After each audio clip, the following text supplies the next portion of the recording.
Welcome, dear students, GRPS Junior College, Narangao, online lecture, subject Agriculture Science and Technology, Standard 12.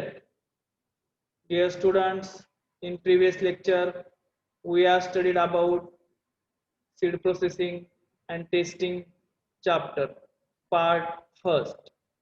In this, we are studied importance of seed processing, then general processing sequences of seed processing. In today's lecture, we are going to study about different layouts of seed processing and testing. Part second. Processing sequences for complete cleaning of jawar, soybean, groundnut and cotton seed. तर यामध्ये आता आपण सुरुवातीला processing sequence of complete cleaning of जवार, soybean, groundnut and cotton. तर ज्वारी, soybean, भुईमूग आणि कापूस या महत्वाच्या पिकांचा आपण जो क्लिनिंगचा सिक्वेन्स आहे तर तो आपण पाहणार आहे. त्यामध्ये पूर्ण प्रोसेस झालेलं सीड आपल्याला शेवटी मिळतं. त्यामध्ये first processing sequence for complete cleaning of जवार सीड. फ्लो डायग्राम आहे. परीक्षेच्या दृष्टीने याचे डायग्राम्स 2 मार्क्स साठी विचारतात ड्रॉ करण्यासाठी. यामध्ये फारसं डिस्क्रिप्शन या ठिकाणी लिहिण्याची गरज नाही. फक्त पॉइंट आउट या ठिकाणी तुम्हाला करायचं आहे. यामध्ये फर्स्ट सीड घेतल्यानंतर ते ट्रान्सफर टू ड्रायर, त्या ठिकाणी ते ड्राय होतात. देन डायरेक्टली एअर स्क्रीन क्लीनरलाही त्या ठिकाणी आपण पाठवू शकतो. ज्वारीचे सीड्स एअर स्क्रीन क्लीनर मध्ये जातात. देन ग्रॅव्हिटी सेपरेटर किंवा डायरेक्ट ट्रीटर मध्ये सुद्धा ते पाठवले जातात. आणि ट्रीटर मध्ये तुम्हाला माहिती आहे, मागील लेक्चर मध्ये आपण शिकलोय, ट्रीटर मध्ये सीड्स ट्रीटमेंट केली जाते. देन ट्रीटर मधून सीड्स डायरेक्ट ड्रायर किंवा डायरेक्ट बॅगर मध्ये ते पाठवले जातात. बॅगर मध्ये आपण त्या ठिकाणी त्याचं बॅगिंग करतो. तर अशा पद्धतीने हा जवारचा सीड क्लिनिंगची प्रोसेसिंगचा फ्लो डायग्राम आहे. Seed, air screen cleaner, treater and bagger. मग त्यामध्ये परत मध्ये आधी वेगवेगळ्या त्या ठिकाणी त्याच्या ट्रीटमेंट्स आहेत, त्या ठिकाणी तुम्ही लक्षात ठेवायचं आहे. Then next processing sequence of soybean seed. Then after processing sequence of soybean seed. In this first seed घेतल्यानंतर एअर स्क्रीन क्लीनर मध्ये सीड्स पाठवले जातात. Then after it goes to treater और स्पायरल सेपरेटर. एअर स्क्रीन मधनं screen cleaner मधून जे सोयाबीनचे seed आहेत ते डायरेक्ट स्पायरल सेपरेटर मध्ये जातात किंवा डायरेक्ट ट्रीटर मध्ये सुद्धा पाठवले तरी चालतात, किंवा डायरेक्ट त्याचं बॅगिंग केलं तरी त्या ठिकाणी चालेल जर सीडची क्वालिटी चांगली असेल. नसेल तर मग ते स्पायरल सेपरेटर मधून त्याचं त्या ठिकाणी सेपरेट करून घ्यायचे. तर स्पायरल सेपरेटर मध्ये या ठिकाणी आपल्याकडं तो उपलब्ध आहे लॅबमध्ये. कॉलेज चालू झाल्यानंतर व्हिजिटच्या वेळेस तो तुम्हाला दाखवला जाईल. तर त्यामध्ये सीड्स टाकल्यानंतर त्या ठिकाणच्या साईज नुसार त्याचं सेपरेशन होतं. देन आफ्टर ट्रीटर मध्ये सीड्स गेल्यानंतर सीड ट्रीटमेंट होतं. देन ग्रॅव्हिटी सेपरेटर मध्ये वेगवेगळ्या साईजचे जे बियाणं आहे सोयाबीनचं ते सेपरेट केलं जातं. Then it will goes directly bagger, आणि बॅगर मध्ये ते सीड्स पाठवले जातात. तिथून पुढे त्याच्या बॅगा भरून मार्केटिंग त्याचं केलं जातं किंवा शिपिंग केलं जातं. तर हा फ्लो डायग्राम या ठिकाणी सीड, एअर स्क्रीन क्लीनर, तिथून डायरेक्ट बॅगर कडे पण जाता येतं. देन स्पायरल सेपरेटर कडनं डायरेक्ट बॅगिंग सुद्धा केलं जातं. तर अशा पद्धतीनं सोयाबीनचा त्या ठिकाणी लेआउट तयार केलेला असतो. Then next processing sequence for complete cleaning of groundnut seed. Groundnut म्हणजे काय? भुईमूग. त्यामध्ये फर्स्ट सीड आपण घ्यायचे, म्हणजे डायरेक्ट ज्या शेंगा असतात त्या. Then scalper and Shelar.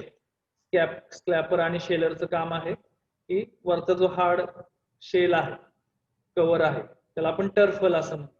ते टर्फल त्या ठिकाणी काढून घ्यायचं स्क्रॅपल आणि शेलर मध्ये. Then air screen cleaner. त्यानंतर एअर स्क्रीन क्लीनर मध्ये ज्या काही इम्प्युरिटीज असतील, मातीचे खडे वगैरे किंवा काही शेलरचा जो पार्ट आहे तो त्याच्यामध्ये आलेला असतो, तर तो एअर स्क्रीन क्लीनर मध्ये तो क्लीन होतो. Then gravity separator. Gravity separator मध्ये काय होतं, तर या ठिकाणी डायरेक्ट त्या ठिकाणी साईज नुसार त्याचं सेपरेशन होतं. Then picking belt. Picking belt वरती त्या ठिकाणी सीड पुढे जातात, त्यानंतर ते पुढे परत स्क्रीन वरती पाठवतात. स्क्रीन म्हणजे चाळण, चाळणीवरती ते पाठवतात किंवा डायरेक्ट ट्रीटरकडे ते जातात. ट्रीटर मध्ये त्या ठिकाणी सीडची ट्रीटमेंट होते आणि ट्रीटमेंट केल्यानंतर डायरेक्ट त्याचं बॅगिंग केलं जातं. शेवटी काय करतात? बॅगिंग करतात. तर अशा पद्धतीनं processing of sequence for complete cleaning of groundnut seed आहे. Then next processing sequence for cotton seed, machine delinting. यामध्ये आता आपण मशीन डिलिंटिंग करतो. आता मशीन डिलिंटिंग मध्ये या ठिकाणी सीड्स ज्यावेळेस आपण टाकतो, सुरुवातीला सीड्स या ठिकाणी मशीन डिलिंटिंग मध्ये पाठवतो. मग त्यामध्ये मशीनच्या साहाय्याने डिलिंटिंग करतात. डिलिंटिंग म्हणजे काय, तर सीडच्या वरती काही धागे चिकटलेले असतात. कॉटनचं सीड जर तुम्ही पाहिलं, कापसाचं सीड, तर त्याच्यामध्ये वरती धागे चिकटलेले असतात. ते धागे आपल्याला काढणं आवश्यक असतं, तरच ते बियाणं पेरणी योग्य आपल्याला करता येतं. तर मशीन डिलिंटिंग मध्ये त्या ठिकाणी ते धागे काढण्याचं काम केलं जातं. देन एअर स्क्रीन क्लीनर मध्ये ते सीड्स पाठवतात किंवा सिलेंडर सेपरेटर मध्ये डायरेक्टली ते सीड जातात. दोन ठिकाणी त्याची विभागणी आपल्याला करता येते. एअर स्क्रीन क्लीनर मध्ये सीड क्लीन केल्यानंतर ते ट्रीटर मध्ये जातात. ट्रीटर मध्ये सीड ट्रीटमेंट केली जाते. त्यानंतर एअर सिलेंडर सेपरेटर मधलं जे सीड आहे ते पुन्हा एअर स्क्रीन क्लीनर मध्ये पाठवलं जातं किंवा डायरेक्ट ट्रीटर मध्ये सुद्धा ते पाठवलं जातं. देन लास्ट बॅगर, आणि नंतर ट्रीटर मधनं सीड बॅगर मध्ये येतं. बॅगरच्या मार्फत सीड पॅकिंग करून पुढे शिपिंग साठी ते पाठवलं जातं. तर अशा पद्धतीनं processing sequence for cotton seeds and machine delinting चा फ्लो डायग्राम या ठिकाणी दिलेला आहे. Then next processing sequence for complete cleaning of cotton seed, त्याला आपण ऍसिड डिलिंटिंग असं म्हणतो. कम्प्लीट सीड कॉटन सीडचं पूर्ण क्लिनिंग या ठिकाणी केलं जातं. ऍसिड डिलिंटिंग करतो. मागील याच्यात आपण मशीन डिलिंटिंग केलं होतं. तर फर्स्ट सीड या ठिकाणी घेतल्यानंतर सीड्स आपण ऍसिड लिक्विड ऍसिड डिलिंटिंग करतो, म्हणजे ऍसिड मध्ये आपण ते सीड्स बुडवतो, जेणेकरून जे धागे आहेत कॉटन सीडला चिकटलेले ते धागे त्या ठिकाणी जळून जातात. देन आफ्टर वॉशर मध्ये सीड गेल्यानंतर न्यूट्रलायझर त्या ठिकाणी आहे. ऍसिडचं त्या ठिकाणी वॉश केलं जातं, न्यूट्रलाइज केलं जातं ऍसिड. देन ड्रायर, वॉशिंग केल्यानंतर सीडचं ड्राईंग केलं जातं, ते सुकवले जातं. देन एअर स्क्रीन क्लीनर, पुढे सीड जातं एअर स्क्रीन क्लीनरला, आणि त्या ठिकाणी काही इम्प्युरिटीज असतील तर त्या इम्प्युरिटीज त्या ठिकाणी रिमूव्ह केल्या जातात. Then next process is gravity separator. तर ग्रॅव्हिटी सेपरेटर मध्ये सीड गेल्यानंतर या ठिकाणी त्याच्या साईज नुसार, त्याच्या ग्रॅव्हिटी नुसार सीडचं त्या ठिकाणी सेपरेशन करतात. Then last treater. तर ट्रीटर मध्ये सीड गेल्यानंतर तिथे ट्रीटमेंट करतात, सीडची ट्रीटमेंट त्या ठिकाणी केली जाते. देन बॅगर, आणि लास्टला बॅगिंग त्याचं केलं जातं सीडचं. तर अशा पद्धतीनं या ठिकाणी processing sequence for complete cleaning of cotton seed acid delinting या ठिकाणी केलं जातं. तर यामध्ये दोन आहेत कॉटन मध्ये, एक मशीन डिलिंटिंग अँड लिक्विड ऍसिड डिलिंटिंग. तर हे दोन वेगवेगळे आहेत, त्यामध्ये ते व्यवस्थित लक्षात ठेवा. Then next, layout and planning of seed processing plant. तर आपल्याला पुढचा जो मुद्दा आहे layout and planning of seed processing plant आपण पाहणार आहोत. त्यामध्ये वेगवेगळे मुद्दे आहेत. त्यामध्ये first A point, factors to be considered while planning and designing seed processing plant. यामध्ये आता सुरुवातीला आपण जे फॅक्टर्स आहेत, कुठले फॅक्टर्स आपण लक्षात घेतले पाहिजेत प्लॅनिंग करताना, त्याचबरोबर डिझायनिंग करताना सीड प्रोसेसिंगचा जो प्लांट आहे तो प्लांट आपल्याला उभा करायचा आहे आणि उभा करत असताना आपण त्यामध्ये कुठले मुद्दे लक्षात घेतले पाहिजेत ते मुद्दे आपण या ठिकाणी पाहणार आहोत. त्यालाच आपण फॅक्टर्स असं म्हणतो. त्यामध्ये first, size and sequence of operation. त्यामध्ये आता आपल्याला सुरुवातीला आपलं जे मशिनरीज आहेत त्यांची साईज आणि सिक्वेन्स कसा आहे ऑपरेशनचा तो त्या ठिकाणी आपण लक्षात घेणं गरजेचं आहे. Then kinds of crop seeds to be handle. त्यानंतर आपण आपल्या प्रोसेसिंग युनिट मध्ये कुठल्या प्रकारचे सीड्स आपण घेणार आहे, कुठल्या पिकाचे सीड्स आपण त्या ठिकाणी प्रोसेसिंग करणार आहे याचा सुद्धा विचार करणं आवश्यक आहे. कारण प्रत्येक सीड्सचं त्या ठिकाणी क्लीनर वेगळा आहे, त्याच्या ज्या स्क्रीन्स आहेत, स्क्रीन ज्या चाळण्या असतात त्या वेगळ्या असतात, त्यानंतर सीड ट्रीटमेंट करण्याचे जे इक्विपमेंट्स आहेत ते त्या ठिकाणी वेगळे असतात. त्यामुळं त्या ठिकाणी आपल्याला क्रॉप सीड्स कुठले घेणार आहे याचा विचार करणं आवश्यक आहे. Then third point, kind of weed seeds present in seed lot. त्यानंतर सीड लॉट मध्ये जे कुठले वीड सीड त्या ठिकाणी मिक्स होऊन आलेले आहेत ते सुद्धा त्या ठिकाणी पाहणं गरजेचं आहे. Then fourth, selection of equipments and cost needed. Then after equipments and cost त्या ठिकाणी किती लागणार आहे ते आपण कॅल्क्युलेट करणं गरजेचं आहे. त्याचबरोबर सिलेक्शन ऑफ इक्विपमेंट्स, जी काही मशिनरी आपल्याला लागणार आहे ती आपण त्याचं सुरुवातीला सिलेक्शन करणं गरजेचं आहे. Then location of plant and area required. Then after location of the plant and area, त्या ठिकाणी कुठला निवडणार आहे तो सुद्धा त्या ठिकाणी महत्वाचा आहे. कारण लोकेशन महत्वाचं आहे, जेणेकरून ज्या पुढच्या पार्टीज आहेत, पार्टीज म्हणजे जे आपल्याकडे सीड प्रोसेसिंग साठी येणार आहेत अशा लोकांना त्या ठिकाणी ते सुटेबल असलं पाहिजे. त्या ठिकाणी मोठ्या गाड्यांची ये जा त्या ठिकाणी करता आली पाहिजे. अशा पद्धतीचं location of plant and area त्या ठिकाणी आपण निवडणं आवश्यक आहे. Then types of drying facilities required. त्याचबरोबर टाइप्स ऑफ ड्राईंग फॅसिलिटीज कुठले अवेलेबल आहेत ते आपण पाहिलं पाहिजे. मग त्यामध्ये एअर ड्राईंग, त्यानंतर सन ड्राईंग वगैरेच त्या ठिकाणी जागा आहे का नाही, या सगळ्या गोष्टी त्या ठिकाणी असणं आवश्यक आहे. Then facilities required for seed cleaning and storage. त्याचबरोबर त्या ठिकाणी आपल्याकडं सीड क्लिनिंग अँड स्टोरेजची फॅसिलिटी असणं आवश्यक आहे. सीड क्लीन केल्यानंतर आपल्याला ते कुठेतरी साठवून ठेवावे लागतात, त्यासाठी गोडाऊनची आवश्यकता असते.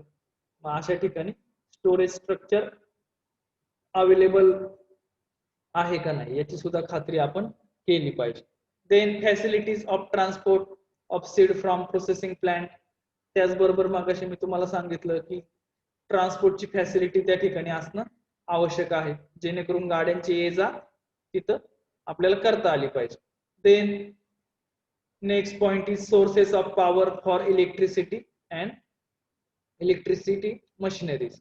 तर जो पॉवर सोर्स आपल्याला लागणार आहे मग त्या ठिकाणी आपल्याला इलेक्ट्रिक तर त्या ठिकाणी कनेक्शन आपल्याला घ्यावं लागेल. त्याचबरोबर जी काही पॉवर आपल्याला त्या ठिकाणी लागणार आहे मग त्या ठिकाणी आपल्याला इलेक्ट्रिक जे डीपी आपण म्हणतो, डीपी आपण बसवतो, तर त्या डीपीचं त्या ठिकाणी कनेक्शन घेणं आवश्यक आहे. Then availability of labour and their wages and training. त्याचबरोबर त्या ठिकाणी जवळपास आपल्याला लेबर अवेलेबल झाले पाहिजेत, त्याचबरोबर त्यांचे वेजेस म्हणजे त्यांना जो रोज आपण देणार आहे तो त्या ठिकाणी आपल्याला ठरवणं गरजेचं असतं. त्याचबरोबर त्यांना ट्रेनिंग हा पार्ट महत्वाचा आहे, तर त्यांना आपण ट्रेनिंग देणं सुद्धा गरजेचं आहे. लेबरला आपण ट्रेनिंग दिलं पाहिजे जेणेकरून ते काम व्यवस्थितरित्या ते करू शकतील. Then competition from the other processing unit, त्याचबरोबर आपल्या आजूबाजूला त्या एरियामध्ये दुसरं प्रोसेसिंग युनिट असेल तर ते आपल्याला कॉम्पिटिशन करेल आणि त्यामुळं त्याचा सुद्धा विचार करणं आवश्यक आहे. Then appointment of manager for plant, त्याचबरोबर त्या ठिकाणी आपल्याला एक मॅनेजर नेमणं आवश्यक आहे. Appointment of manager for plant, कारण मॅनेजर सगळ्या गोष्टी त्या ठिकाणी हँडल करू शकतो प्रोसेसिंग मध्ये. Then market should be near to processed project area, त्याचबरोबर त्या ठिकाणी जे मार्केट आहे ते मार्केट त्या ठिकाणी जवळ असणं आवश्यक आहे. तर अशा पद्धतीनं आपण या ठिकाणी हे 13 पॉइंट्स आहेत की ते लेआउट किंवा जे सीड प्रोसेसिंग युनिट आहे त्याचं आपल्याला इस्टॅब्लिशमेंट करण्यासाठी ते विचारात घेणे आवश्यक आहे. Then next planning. B point is planning. नियोजन आपल्याला करायचं आहे प्लॅनिंग मध्ये. Careful layout planning is useful to identify and prevent trouble spot before the plant is built. तर या ठिकाणी केअरफुल लेआउट आपण करणं आवश्यक आहे प्लॅनिंग. मग कागदावरती आपण त्या ठिकाणी त्याचं ड्रॉइंग वगैरे काढून कुठल्या ठिकाणी कुठली मशीन बसवायची आहे, त्याचबरोबर बिल्डिंग स्ट्रक्चर कसं करायचं आहे हे सुद्धा त्या ठिकाणी आपण त्याचं प्लॅनिंग लेआउट करणं आवश्यक आहे. Then scale drawing are the most used method of layout planning. मग यामध्ये आपण स्केल लेआउट त्या ठिकाणी तयार करतो. स्केल ड्रॉइंग एका कागदावरती तयार करतो आणि सगळं स्ट्रक्चर त्या ठिकाणी सुरुवातीला ड्रॉ करून त्याचा वापर करून आपण जे आपलं त्या ठिकाणी मेन बिल्डिंग आहे त्या ठिकाणी ते पूर्णपणे बसवत असतो. Then scale models and scale templates are also effective but are more expensive. तर त्या ठिकाणी काही काही वेळेस स्केल मॉडेल सुद्धा तयार केले जातात किंवा स्केल टेम्पलेट्स तयार केले जातात. आता स्केल मॉडेल मध्ये आपण या ठिकाणी एक मॉडेल बनवतो ज्या ठिकाणी आपण त्याला देखावा असं म्हणतो. मॉडेल म्हणजे काय, देखावा. तर जसं आपण कन्स्ट्रक्शन मध्ये पाहतो तर एखादी बिल्डिंग उभी करायची आहे तर त्याचं एक आर्किटेक्चर मॉडेल तयार करतो आणि त्या मॉडेलच्या सारखं हुबेहूब त्या ठिकाणी मोठं स्ट्रक्चर उभं केलं जातं, तर त्याला आपण स्केल मॉडेल असं म्हणतो. असं स्केल मॉडेल आपण प्रोसेसिंग युनिटचं तयार करू शकतो आणि त्याचा वापर आपण मुख्य मॉडेल आपलं जी बिल्डिंग आहे लेआउट आहे तो तयार करण्यासाठी ते करू शकतो. पण हे मोर एक्सपेन्सिव्ह आहे, परंतु शक्यतो स्केल ड्रॉइंगचाच वापर करून सीड प्रोसेसिंग युनिट त्या ठिकाणी डेव्हलप केले जातात. Then analysis of operation. C point is analysis of operations.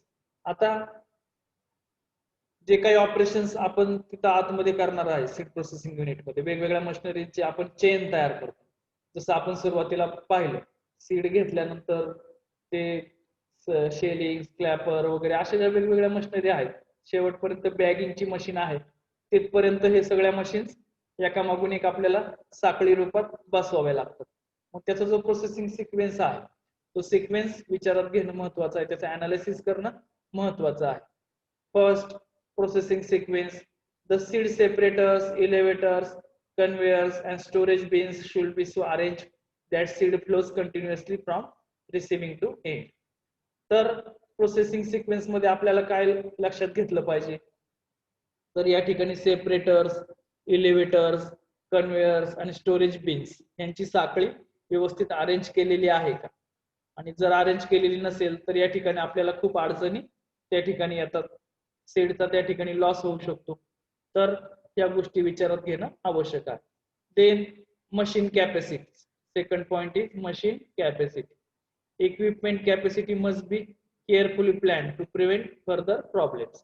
तर जे काही वेगवेगळे इक्विपमेंट्स आहेत मग त्यामध्ये काही काही इक्विपमेंट्स आहेत त्याला 1 HP ची मोटर लागते, काही इक्विपमेंट्स आहेत त्याला हाफ HP ची लागते किंवा 2 HP ची लागते, 3 HP ची लागते. तर असे इक्विपमेंट्स आपण त्या ठिकाणी आयडेंटिफाय करून त्या इक्विपमेंट्सला लागणारी जी इलेक्ट्रिसिटी सोर्स आहे तो त्या ठिकाणी प्रोव्हाइड केला पाहिजे आणि मशीनची कॅपॅसिटी लक्षात घेऊन त्या ठिकाणी केअरफुली प्लॅनिंग करणं आवश्यक आहे, जेणेकरून जे काही प्रॉब्लेम पुढे येतात मग त्यामध्ये काही मशीन्सचं वर्किंग होत नाही, काही मोटर त्या ठिकाणी जळतात, त्या ठिकाणी डॅमेज होतं.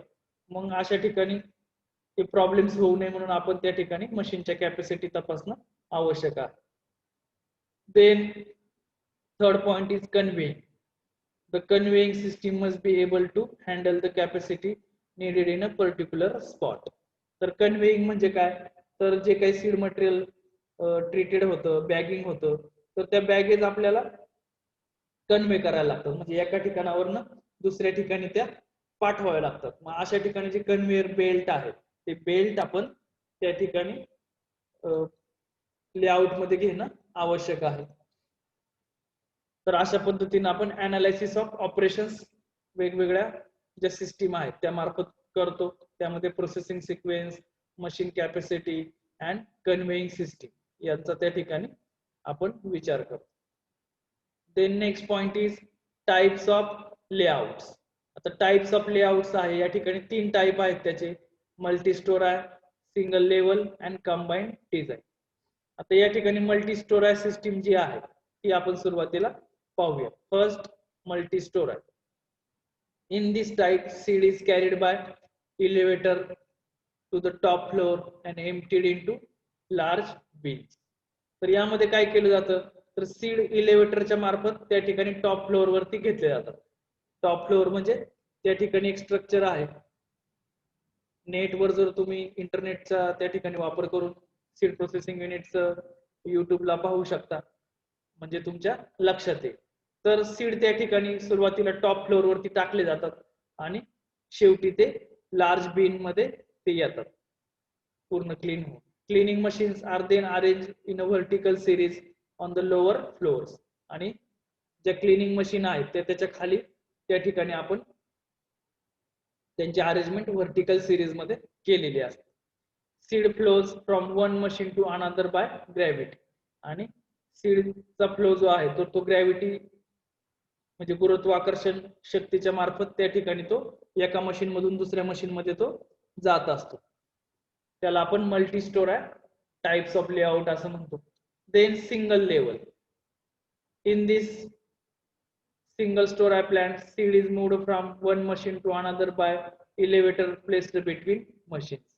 तर या ठिकाणी पूर्ण मशीनच्या सहाय्याने आपण एका मशीन मधनं सीड्स दुसऱ्या मशीन मध्ये पाठवत असतो. त्याला आपण सिंगल लेवल सिस्टीम असं म्हणतो. मल्टी स्टोराय मध्ये ग्रॅव्हिटी त्या ठिकाणी काम करते आणि सिंगल लेवल मध्ये त्या ठिकाणी इलेव्हेटर त्या ठिकाणी काम करतो. द इलेव्हेटर म्हणजे काय आहे, तर एका मशीन मधनं दुसऱ्या मशीन मध्ये नेण्याचं एक छोटं मशीन आहे. The advantages of this system is that one man can supervise the processing. आता हे सिंगल लेवलचे ऍडव्हान्टेज काय आहे, तर एक माणूस त्या ठिकाणी ते पूर्ण युनिट हँडल करू शकतो. Then combined design. Third type is combined design. This type is combination of multi storey and single level storey type. तर कंबाइंड मध्ये या दोघांचाही त्या ठिकाणी उपयोग केला जातो आणि त्या ठिकाणी प्रोसेसिंग युनिट लेआउट पूर्ण केला जातो. तर अशा पद्धतीने टाइप्स ऑफ लेआउट आहे, मल्टी स्टोर आहे, single level and combined design. Then records and farms in seed processing plant. तर याच्यामधला या ठिकाणी महत्वाचा मुद्दा आहे record and forms in seed processing plant. तर यामध्ये आता आपण जे काही रेकॉर्ड ठेवणार आहे सीड प्रोसेसिंग प्लांट मध्ये ते आवश्यक असतं, कारण पुढे जाऊन काही प्रॉब्लेम होतात, काही सीड्स फेल जातात, मग ते का फेल गेले याची कारण आपल्याला शोधावी लागतात. तर ते शोधण्यासाठी आपल्याला हे रेकॉर्ड ठेवणं आवश्यक आहे आणि कंपल्सरी असतं प्रत्येक सीड प्रोसेसिंग प्लांट मध्ये. त्यामध्ये आता फर्स्ट रेकॉर्ड जे आहे inward raw seed register, inward raw seed register, त्या म्हणजे it is a resistor for entering information of seed lot received for processing. तर यामध्ये एक रजिस्टर आहे, एक बुक तयार केलं जातं नोटबुक. त्या नोटबुक मध्ये आपल्याकडं किती सीड रजिस्टर झालेले आहेत किंवा किती रॉ मटेरियल म्हणजे कच्चा माल जो आहे सीडच्या स्वरूपातला तो किती आलेला आहे, किती किलो मध्ये आलेला आहे, किती बॅगा आलेल्या आहेत, त्याचं इनवर्ड रजिस्टर त्या ठिकाणी करावं लागतं. Then receipt book, second register आहे रिसिप्ट बुक.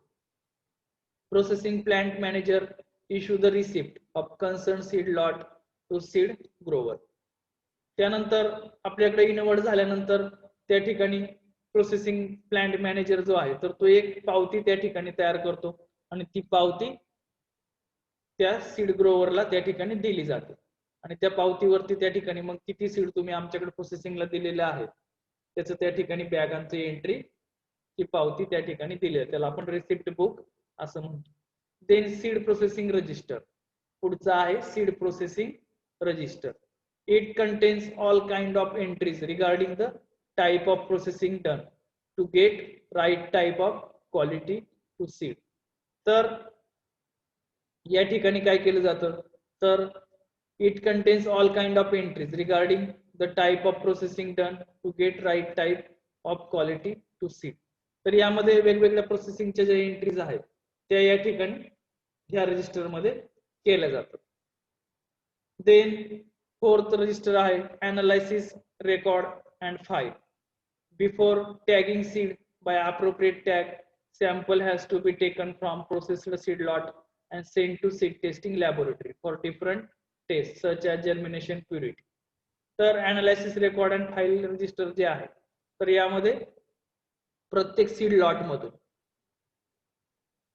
लॉट मधून काही सॅम्पल काढले जातात आणि ते सॅम्पल लॅबोरेटरीला पाठवले जातात सीड टेस्टिंग लॅबोरेटरीला आणि त्या ठिकाणी मग जर्मिनेशन प्युरिटी वगैरे अशा ज्या टेस्ट आहेत त्या टेस्ट त्या ठिकाणी घेतल्यानंतर त्याचं रेकॉर्ड या ठिकाणी ठेवलं जातं. Then seed control register, it consist of information regarding result from seed testing lab. तर सीड कंट्रोल रजिस्टर मध्ये काय केलं जातं तर सीड टेस्टिंग लॅब मध्ये जो काही रिझल्ट आलेला आहे तो रिझल्ट या रजिस्टर मध्ये त्याची नोंद केली जाते. Then bill book, this is used for making seed processing bills. Bill book मध्ये काय केलं जातं तर जे काही बिल झालेलं आहे सीड प्रोसेसिंग केल्यानंतर जे काही खर्च झालेला आहे तो बिल बुक मध्ये त्या ठिकाणी लिहिला जातो.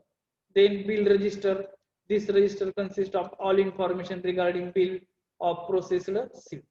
जे काही प्रोसेस्ड सीड्स आहेत त्याचं जे काही बिल्स असतील ते बिल्स ह्या बिल रजिस्टर मध्ये त्या ठिकाणी आपल्याला पाहायला मिळतात.